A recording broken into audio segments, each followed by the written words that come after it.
Hello everyone, Shailesh शिक्षा में आपका स्वागत है स्टूडेंट्स। आज की इस वीडियो में हम लोग बहुत ही इंपॉर्टेंट बात करेंगे। आपको बता दें कि आज की इस वीडियो में हम Bihar state power holding company limited BSPCL और CPWD central public work department, जो कि बहुत ही प्रेस्टिजियस डिपार्टमेंट है।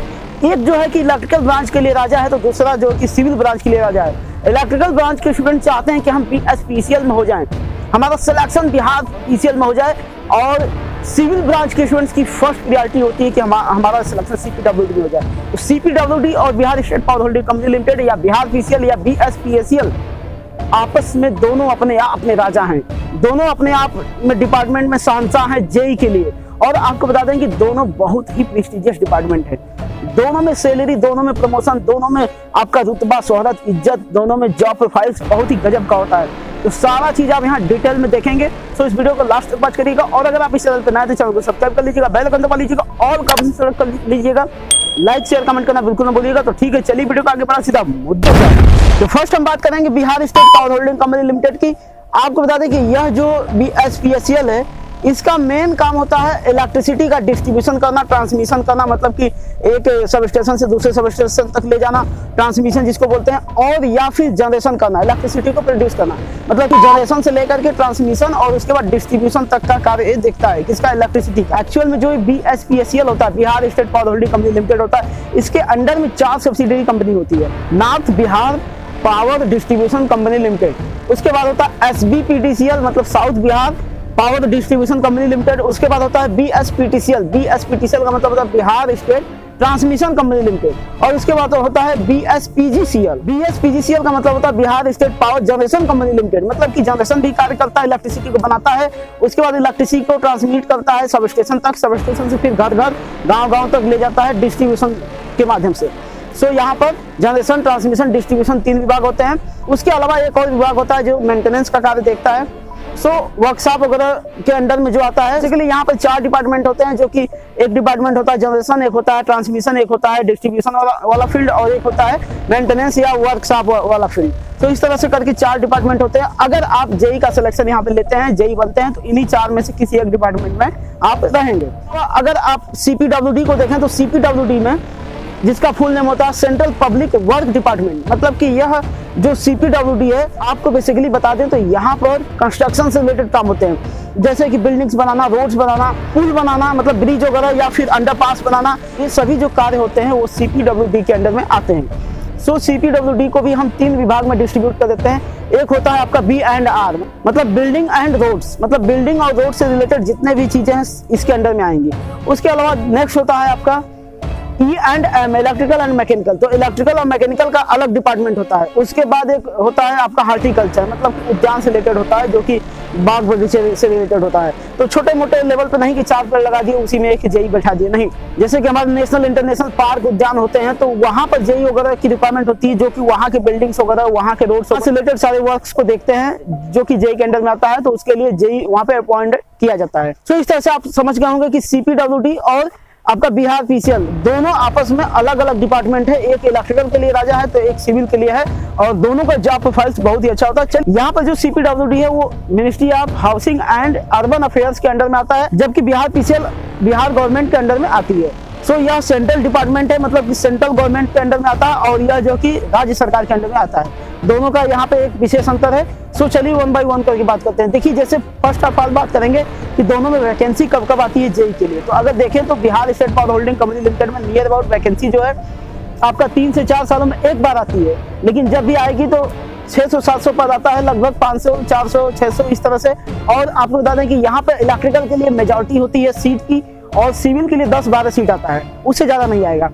अब CPWD की बात करें तो इसकी जो वैकेंसी होती है SSC जेई के थ्रू होती है, और SSC जेई के थ्रू नियर अबाउट हर साल ही इसकी वैकेंसी आती है। और यहाँ पर जो पद होते हैं नियर अबाउट, CPWD की पर्सनल बात करें तो यहाँ पर जो पद होते हैं 300 से 400 पद होते हैं, जिसमें कि आपका मुश्किल से 40-50 पद ऐसे होते हैं जो इलेक्ट्रिकल ब्रांच के लिए होते हैं, नहीं तो सारा का सारा सिविल के लिए होते हैं। सो आप समझ सकते हैं, पर्सनली हम CPWD की बात कर रहे हैं, नहीं कि पूरा SSC जेई का सीट आपको हम बता रहे हैं, नहीं। पूरा SSC जेई में तो 1000-1200 सीट होती है, जिसमें कि 600-700-800 सीट तो सिर्फ सिविल का होता है, बाकी में 300-400 में सब इलेक्ट्रिकल मैकेनिकल होते हैं। सो आप समझ सकते हैं। तो यहाँ पर हम सिर्फ और सिर्फ CPWD की बात करेंगे, यहाँ पर नियर अबाउट 200-300 के आसपास पद आता है, और उसमें से मुश्किल से 30-40 पद ऐसे होते हैं जो इलेक्ट्रिकल के लिए होता है, अदरवाइज सब सिविल के लिए होता है। सो सिविल के लिए बहुत ही बेस्ट डिपार्टमेंट ये माना जाता है सीट के कंपेरिजन में। फिर उसके बाद नेक्स्ट बात करते हैं कि देखिए यहाँ पर जो वैकेंसी आती है उसमें सिर्फ और सिर्फ एक ही एग्जाम्स होते हैं। एक एग्जाम्स होगा मतलब रिटेन होगा, उसके बाद आपका सिलेक्शन हो जाएगा अगर आप मेरिट के अंडर में आते हैं तो। और CPWD में आपका जो एग्जाम्स होते हैं ये 2 होते हैं। कहने का मतलब कि SSC JEE के थ्रू होते हैं और SSC JEE में 2 एग्जाम्स होते हैं। फर्स्ट होता है प्री और सेकंड होता है मेंस। प्री मेंस क्वालिफाई करेंगे तब जाकर के आपका सिलेक्शन होगा। और एक चीज और बता दें कि Bihar state power holding company limited में करप्शन भी बहुत होता है। ये हम फ्रैंकली बोल रहे हैं आपको क्योंकि यहाँ पे करप्शन होता है रियली में।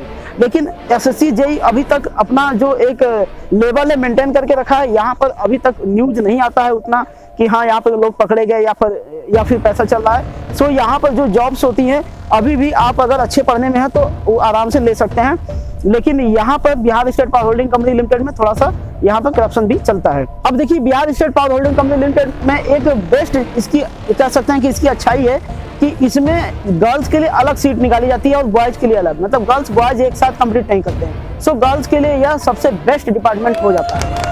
और उसी के साथ अगर CPWD की देखें तो यहाँ पर आपको कॉमन सीट निकलती है, उसी में गर्ल्स और बॉयज दोनों को फाइट करना होता है। अब आप अगर फाइट करना है तो करिए, अलग से कोई सीट नहीं रहेगी CPWD में। सो यहाँ पर यह एक बहुत ही मेजर डिफरेंस है। सो बिहार PCL जो होता है गर्ल्स के लिए बहुत ही बेस्ट डिपार्टमेंट होता है। अब नेक्स्ट बात करते हैं कि सैलरी की। मान लीजिए आपका सिलेक्शन हो गया बिहार PCL में और आपका सिलेक्शन होता है CPWD में, तो दोनों में सैलरी क्या रहेगी, क्या बेसिक पे रहेगा, पे बैंड कितना रहता है, सारा डिटेल यहाँ पे देखते हैं। सो देखिए अगर आपका सिलेक्शन होता है Bihar state power holding company limited में तो एक चीज हम क्लियर करते हैं कि अभी इंडिया में सबसे अधिक सैलरी देने वाला जो डिपार्टमेंट है वो Bihar state power holding company limited ही है। किसके लिए? JEE के लिए। Personally we are talking about the JEE। So this is very best department for the pay to the JEE। JEE के लिए यहाँ पे जो सैलरी होती है बहुत ही बेस्ट होती है। कहने का मतलब कि आपकी जो सैलरी 65+ ही रहती है। सो चलिए इसको 1 बाय 1 करके देखते हैं। देखिए यहाँ पर जो आपका ग्रेड पे होता है वो 4700 होता है और आपका बेसिक पे जो होता है 53,600 रुपया होता है। सो इसके अकॉर्डिंग आप देखेंगे कि यहाँ पर जो आपकी सैलरी है नियर अबाउट पर मंथ आपके अकाउंट में सब कुछ काट पीट कर सब कुछ कटने के बाद आपके अकाउंट में 60 से लेकर 70,000 के बीच में जाती है। आपके अकाउंट में 60 से लेकर 70,000 के बीच में आएगी। लेकिन यहाँ पर एक चीज ध्यान रखिएगा कि जब आपका सिलेक्शन होगा तो सिलेक्शन से 1 साल के लिए आप प्रोबेशन पीरियड में रहेंगे, मतलब आपका ट्रेनिंग पीरियड रहेगा, उसमें आपकी सैलरी सिर्फ और सिर्फ 26,000 मिलेगी। 1 साल के बाद आपकी सैलरी हो जाएगी 65-70,000 के आसपास। उसी तरह अगर हम बात करें आपका CPWD में तो CPWD की जो ग्रेड पे होता है वो 4200 होता है, बेसिक पे 35,400 होता है। और आपको बता दें कि यहाँ पर जो सैलरी होती है सब कुछ कटने पिटने के बाद नियर अबाउट 40 से 45,000 के बीच में आपके अकाउंट में जाएगी। 40 से 45,000 के बीच में आपके अकाउंट में जाएगी इसकी सैलरी। सो यहाँ पर आप समझ सकते हैं कि जो सैलरी होता है बहुत ही बेस्ट होता है BSPCL का, Bihar state power holding company limited का जो सैलरी होता है बेस्ट होता है। अच्छा एक चीज और आप लोग ध्यान रखिएगा कि देखिए यहाँ पर इलेक्ट्रिकल की मेजोरिटी है, यहाँ पर सिविल की मेजोरिटी है। तो आप ध्यान रखिएगा कि सीट दोनों की दोनों जगह आती है। कहने का मतलब कि इलेक्ट्रिकल और सिविल का भी सीट आता है BSPCL में और इलेक्ट्रिकल सिविल दोनों का सीट आता है CPWD में। सो ये तो डिपेंड करता है कि आप सिलेक्शन लेते हैं कि नहीं। सो यहाँ पर दोनों ब्रांच के लिए हम बता रहे हैं कि चाहे आपका इलेक्ट्रिकल ब्रांच हो या सिविल ब्रांच हो, चाहे आप BSPCL में हो या CPWD में हो, वहाँ पर हम कंपेरिजन कर रहे हैं। ये मत सोचिएगा कि यहाँ CPWD का मतलब सिर्फ सिविल होता नहीं है, इसमें इलेक्ट्रिकल के भी लोग होते हैं, मैकेनिकल के भी लोग होते हैं। लेकिन डिपार्टमेंट कैसा है JEE पद के लिए उसके बारे में हम लोग चर्चा कर रहे हैं। अब अगर CPWD की बात करें तो सैलरी तो आप समझ गए होंगे, लेकिन यहाँ पर अदर अलाउंस भी मिलते हैं, जैसे HRA हो गया आपका, DA हो गया आपका। उसके बाद इसके अलावा भी बहुत सारे यहाँ पे अलाउंस मिलते हैं, जैसे हेल्थ से रिलेटेड हो गया। यहाँ पर एक विशेष प्रकार का आपको फैसिलिटी मिलती है, वह है लिविंग की फैसिलिटी। मतलब आप अगर पढ़ाई करना चाहते हैं तो 2 साल के लिए आप छुट्टी ले सकते हैं यहाँ पर, और वह 2 साल आपको सैलरी मिलती रहेगी डिपार्टमेंट से, लेकिन आपको छुट्टी भी मिल जाएगी, आप जाकर कोई पढ़ाई करना तो कर लीजिए। सो यहाँ पर एक बहुत ही बेस्ट चीज हमको लगती है कि यहाँ पर एजुकेशन के लिए 2 साल के लिए अलग से यहाँ पर एक सुविधा दी गई है। और एक चीज यहाँ पर ध्यान देने वाली बात है कि अगर आपकी जॉब्स किसी ऐसे जगह पे लग गई, जैसे नॉर्थ स्टेट रीजन में लग गई, जैसे जम्मू कश्मीर हो गया, लद्दाख हो गया, या फिर कह लीजिए कि बॉर्डर के आसपास है, तो वहां पर आपकी सैलरी बढ़ जाती है, आपका अलाउंस बढ़ जाता है, आपको कुछ अलग से स्पेशल अलाउंस मिलते हैं। सो आपकी सैलरी बढ़ जाती है। अगर जो लोग बॉर्डर्स वगैरह पे या नॉर्थ रीजन में होते हैं, CPWD में काम करते हैं, उनकी सैलरी समझिए कि 50 के आसपास रहती है। सो नियर अबाउट आपकी सैलरी 6 से 7 हज़ार 8 हज़ार रुपये तक बढ़ जाती है। सो यहाँ पर एक अलग से अलाउंस मिलता है अगर आप नॉर्थ स्टेट में हैं या फिर बॉर्डर वगैरह पे जॉब कर रहे हैं तो। अब हम बात करेंगे Bihar state power holding company limited के बारे में कि इसमें अलाउंस क्या क्या मिलता है। सैलरी तो आप समझ गए होंगे, चलिए अलाउंस देख लेते हैं। तो यहाँ पर भी एचआरए अलाउंस मिलेगा, हेल्थ अलाउंस मिलेगा, आपको डीए मिलेगा, आपको ट्रैवलिंग अलाउंस भी मिलता है। उसके बाद आपको कुछ स्पेशल अलाउंस मिलते हैं, आपको मेडिकल फैसिलिटीज मिलती है, मतलब सारे अलाउंस यहाँ भी मिलते हैं। और यहाँ पर भी एक विशेष प्रकार का अलाउंस मिलता है, वह यह है कि अगर आपकी जॉब्स जो है कि किसी ट्राइब्स या शेड्यूल्ड एरिया में लग गई तो वहाँ पर आपको कुछ अलग से पे किया जाएगा, अलग से आपको अलाउंस मिलेंगी, मतलब आपकी सैलरी और ज़्यादा बढ़ जाएगी। 65 से पता चला कि 75 हो गया, मतलब कि 70 के ऊपर भी क्रॉस कर सकते हैं। सो इस तरह से यहाँ पे अलग से अलाउंस मिलता है। देखिए अलाउंस नियर अबाउट दोनों में ले दे करके सेम ही है। वहाँ पर बॉर्डर वगैरह पे है, नॉर्थ स्टेट में है तो आपका सैलरी बढ़ जाएगी, तो यहाँ पे ट्राइब्स एरिया में है तो आपकी सैलरी बढ़ जाएगी। अच्छा, इसके अलावा देखिए बिहार स्टेट में एक कमी है कि यहाँ पर आपको पढ़ने के लिए अलग से कोई लीव्स वगैरह नहीं मिलेगी। सो यहाँ पर एक बहुत ही बड़ा यहाँ पे लाइक है, कमी है। सो चलिए आगे नेक्स्ट आगे बढ़ते हैं। देखिए Bihar state power holding company limited में अगर आप जेई बनते हैं तो आप ग्रुप बी में जेई रहते हैं, आपकी ग्रेड पे सबसे हाईएस्ट रहेगी जेई के लिए। और अगर आप सीपीडब्ल्यूडी में जेई बनते हैं तो ग्रुप सी में रहेंगे, और आपकी जो बेसिक पे है या कह लीजिए ग्रेड पे है वह 4700 रुपया न रह करके 4200 रुपया रहेगी। सो आप समझ सकते हैं यहाँ पर बहुत बड़ा अंतर है कि आप यहाँ ग्रुप बी में रहेंगे और यहाँ पर ग्रुप सी में रहेंगे। अब बात कर लेते हैं कि प्रमोशन दोनों विभाग में कैसे कैसे होता है। सबसे पहले हम बात करेंगे Bihar state power holding company limited के बारे में। तो देखिए बीएसपीएससीएल जो होता है, इसमें अगर आप जेई बन जाते हैं तो 10 सालों के बाद आप ए बना दिए जाएंगे, फिर नियर अबाउट 8-10 सालों बाद आप एग्जीक्यूटिव इंजीनियर बन जाएंगे, फिर उसके बाद सुपरिटेंडेंट इंजीनियर बन जाएंगे, उसके बाद चीफ इंजीनियर बन जाएंगे। इस तरह से करके यहाँ पर प्रमोशन होता रहता है। फर्स्ट प्रमोशन नियर अबाउट 8 से 10 सालों के बाद होता है, मतलब 9 से 10 सालों के बाद होता है। उसी तरह अगर सीपीडब्ल्यूडी में देखें तो सीपीडब्ल्यूडी में सबसे पहले आप यहाँ पर जेई बनेंगे, उसके बाद एग्जीक्यूटिव या एई बन जाएंगे 10 सालों के बाद, नियर अबाउट 10 सालों के बाद। उसके बाद सुपरिटेंडेंट इंजीनियर बनेंगे, उसके बाद चीफ इंजीनियर बनेंगे।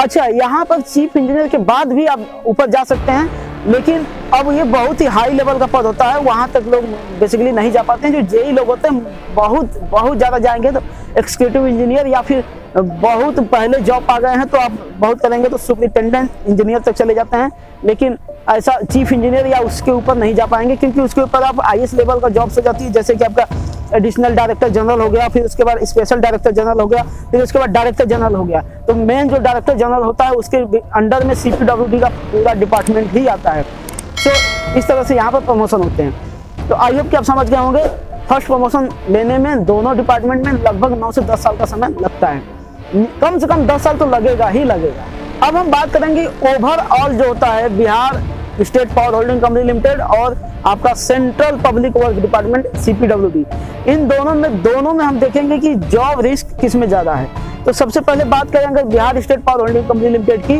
तो इसमें आपको बता दें कि यहाँ पर आपका जॉब 24 आवर्स का होता है, मतलब कि 24 घंटे की जॉब्स होती है। अब ऐसा नहीं कि आप 24 घंटा ऑफिस में रहेंगे, इसका मतलब कि आप 24 आवर्स अलर्ट रहेंगे। ऑफिस में आप नियर अबाउट 8 घंटे ही रहेंगे, लेकिन आप रूम पर भी रहेंगे तो अलर्ट रहेंगे। आपको अगर कभी कोई फॉल्ट होता है आपके डिपार्टमेंट में, आपके विभाग में, आपके एरिया में, तो आपको तुरंत जाना होगा, चाहे रात के 2 बजे हो, 3 बजे हो, 12 बजे हो, आपको जाना होगा।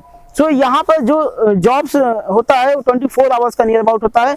इसमें बेसिकली आपको जो ऑफिशियल टाइम है 8 घंटा ही है, लेकिन फिर भी 24 घंटा के अंडर में कोई फॉल्ट होता है तो आपको जाना होगा।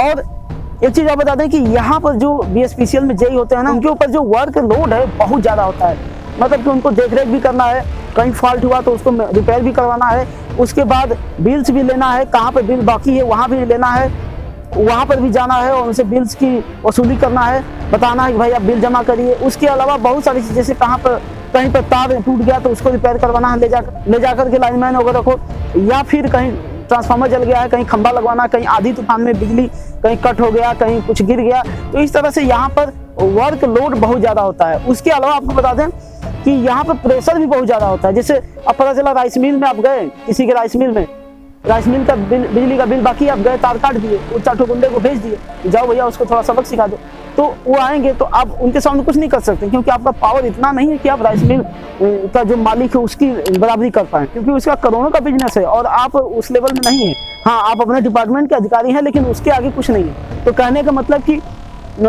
वह साहब तो वो भी आपको कहेगा कि जय साहब है, जय साहब, लेकिन जरूरत पड़ने पे आपको ठोक भी देगा। ठोकने का मतलब कि मरवा भी सकता है आपके ऊपर। थोड़ा सा आप पेपर वगैरह पढ़ते होंगे, देखते होंगे कि यूपीपीसीएल या बिहार पीसीएल के जेई को यहाँ पर लोगों ने घेर लिया, कूट दिया, मार दिया, तो यहाँ पर ये भी थोड़ा रिस्क होता है। तो और आपको बता दें कि यहाँ पर वीकली कोई छुट्टी उट्टी नहीं होती है। जैसे ऐसा नहीं है कि संडे सैटरडे आप रिलैक्स होकर घर में पड़े, नहीं, उस दिन भी आपको अलर्ट होना पड़ेगा। तो यहाँ पर थोड़ा सा जॉब रिस्क ज़्यादा है, यहाँ पर वर्क लोड ज़्यादा है। सो यहाँ पर सैलरी भी कुछ बढ़ा के मिलती है, तो ठीक है, कोई बात नहीं है। अब हम देखते हैं कि आपका CPWD है, वहाँ पर जॉब प्रोफाइल्स क्या है।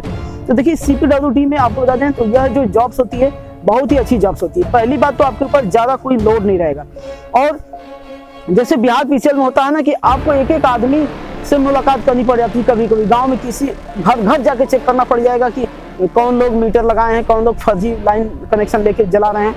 लेकिन CPWD में ऐसा कुछ नहीं है। आपको मेन मतलब आम पब्लिक से ज़्यादा कोई मतलब नहीं होता। आपका मेन जो वर्क होगा वो गवर्नमेंट के तहत होगा। जैसे कि कहीं रोड्स बन रहा है तो गवर्नमेंट रोड बनवाएगी ना, तो गवर्नमेंट सब कुछ वहाँ पर क्लियर करके देगी, आपको क्या करना होगा, सब आपको बिछाना होगा, रोड्स वगैरह बनवाना होगा। सो यहाँ पर ये चीज़ें ज़्यादा रिस्की नहीं होता है। और हाँ, यहाँ पर जैसे कभी कभी यहाँ पर भी रिस्की हो जाता है। जैसे कहीं से आप रोड निकाल रहे हैं, अब किसी के खेत में से रोड चला गया, अब खेत वाले अच्छे हैं, थोड़ा सा अच्छे खासे हैं, तो पता चला कि वो आपके ऊपर गुस्सा निकाल दिए, तो यहाँ पर भी थोड़ा सा इशू हो जाता है कभी कभी। लेकिन बिहार पीसीएल के कंपेरिजन में यहाँ ठीक है। और एक चीज़ और बता दें, जैसे यहाँ पर आपका जो भी काम होगा गवर्नमेंट के तहत ही होगा। सो आपको ज़्यादा आम पब्लिक से कोई मतलब नहीं रहेगा। मतलब नहीं रहेगा, हमें नहीं कहना कि बिल्कुल नहीं रहेगा, लेकिन ज़्यादा उतना नहीं रहेगा जितना Bihar state power holding company limited में होता है। तो ये चीज़ें आप समझ सकते हैं। तो ये चीज़ें आप समझ सकते हैं कि यहाँ पर CPWD में जो आपका वर्क लोड है वो तो रहता है कि भाई ब्रिज बनवाना है तो उसके लिए आपको धूप में जा करके देखना होगा, सारा वहाँ पर सिस्टम लगाना होगा। उसके बाद रोड बनवाना है तो कभी आप देखते होंगे कि रोड पे लोग, जब रोड बनता है तो जेई लोग रोड पे दिन भर कार्य करते हैं धूप में ही। सो यहाँ पर आपको साइट पर काम करना होगा, धूप में काम करना होगा, दिन भर आप धूप में रहेंगे, लेकिन ऑफिशियल जॉब भी करना होता है। तो कुल मिला जुला कर यहाँ का जो जॉब्स होता है उतना ज़्यादा रिस्की नहीं होता जितना कि Bihar state power holding company limited में होता है। अब आपको बता दें कि जो यहाँ पर CPWD है उसमें सबसे एक बेस्ट चीज़ होती है ना कि आप ऑफिशियल जॉब करते हैं। जैसे आप सुबह 9, साढ़े 9, 10 बजे तक गए, 4-5 बजे तक चले आए। उसके अलावा हर वीक में 2 दिन आपको, एक तो संडे को फुल लीव रहेगा और सैटरडे को अगर सेकेंड सैटरडे है तो उस दिन भी लीव हो जाएगा। सो वीकली 2 दिन आपको लीव रहेगा। और यहाँ पे अलाउंस वगैरह भी बहुत अच्छे खासे ही मिलते हैं। सो ये चीज़ें आप समझ सकते हैं कि CPWD की जो जॉब्स होती हैं थोड़ा सा सुकून वाली जॉब्स होती हैं। लेकिन बिहार स्टेट पीसीएल में पैसा तो है लेकिन सुकून उतना नहीं है। अच्छा, अब मोस्ट इंपॉर्टेंट फैक्टर की बात करते हैं कि सबसे अधिक ऊपरी आमदनी किसमें होगी। पैसा ही पैसा होगा। देखिए Bihar state power holding company limited में भी ऊपरी आमदनी अच्छी खासी हो जाती है अगर आप चाहेंगे तो, क्योंकि आम पब्लिक से मिलना होता है। तो किसी का खंभा लगवाना है तो उनसे अलग से आप पैसा ले रहे हैं, वो करते हैं लोग। इसमें छिपाने वाली कौन सी बात है। ऐसा तो है नहीं कि हम पहली बार बोल रहे हैं, सब लोग जानते हैं, जो हमारी वीडियो देख रहे हैं वो भी जानते होंगे कि हाँ सही हम बोल रहे हैं, होता है ऐसा सच में। लेकिन भाई कोई सामने से आवाज़ नहीं उठाता। कभी कभी लोग पकड़े जाते हैं तो फिर सस्पेंड हो जाते हैं या नौकरी चली जाती है। लेकिन कभी कभी होता है, लेकिन ये हमेशा ऐसा होता रहता है। पकड़ाते तो लोग कभी कभी है लेकिन चोरी तो रोज होती है। उसी तरह अगर CPWD की बात करें तो यहाँ पर भी करप्शन होता है। जैसे कि मान लीजिए कहीं पुल बन रहा है, कहीं से बालू आ रहा है, या कोई बिल्डिंग बन रही, बालू लेके आए, 10 ट्रैक्टर बालू, 1 ट्रैक्टर घर पे जा दी। इस तरह से भी यहाँ पे करप्शन होता है। तो दोनों डिपार्टमेंट बहुत अच्छे खासे डिपार्टमेंट है। इलेक्ट्रिकल ब्रांच की फर्स्ट प्रायोरिटी बिहार पीसीएल होती है, उसी तरह सिविल ब्रांच की फर्स्ट प्रायोरिटी CPWD होता है। दोनों एकदम बेस्ट जेई के लिए डिपार्टमेंट है। जो CPWD होता है, CPWD बहुत ही बड़ा डिपार्टमेंट है जो कि स्टेडियम से लेकर के, बिल्डिंग से लेकर के, रोड से लेकर के, बॉर्डर से लेकर के, बॉर्डर फेंस वगैरह से लेकर के सारा काम वो देखता है। उसी तरह Bihar state power holding company limited जो है कि इलेक्ट्रिसिटी से रिलेटेड सारा काम करती है। सो आई होप कि आप दोनों में अंतर समझ गए होंगे, दोनों का क्या जॉब प्रोफाइल से समझ गए होंगे, सैलरी क्या है, अलाउंस क्या है, सब कुछ समझ गए होंगे। कोई क्वेश्चन है, कोई क्वेरी है तो आप कमेंट बॉक्स में कमेंट कर दीजिएगा। आज की वीडियो में इतना ही। आई होप कि आपको वीडियो पसंद आया होगा। तो अगर आप इस चैनल पर नए हैं तो चैनल को सब्सक्राइब कर लीजिएगा, बेल आइकन दबा लीजिएगा, ऑल का ऑप्शन सेलेक्ट कर लीजिएगा, लाइक शेयर कमेंट करना बिल्कुल न भूलिएगा। तो ठीक है, चलिए वीडियो का करते खत्म। जय हिंद, वंदे मातरम।